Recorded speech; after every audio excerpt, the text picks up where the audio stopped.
আসসালামু আলাইকুম সম্মানিত বন্ধুরা। আজ ধান দেখতে আসছিলাম যে ধানে কীরকম গ্রোথ আল্লাহ তাআলা দিলেন। মাশাআল্লাহ, অনেক সুন্দর হয়েছে। ধানের প্রায় কাটার মতো প্রসেসিং হয়নি এখনো, মাঝে মাঝে অনেক একটু সমস্যায় মনে হচ্ছে। এবার ধানের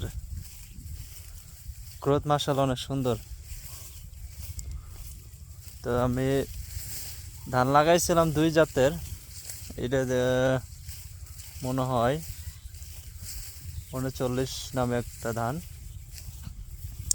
তো এটার চেয়ে আমার সবচেয়ে ভালো লাগে হচ্ছে এজেড। এজেড হলো এজেড ধান, এটা আমার কাছে সবচেয়ে ভালো লাগে।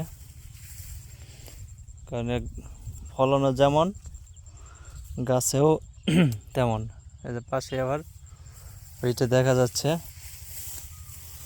তো মাশাআল্লাহ, আল্লাহ তাআলা যেটা দেয় সেটাই আলহামদুলিল্লাহ।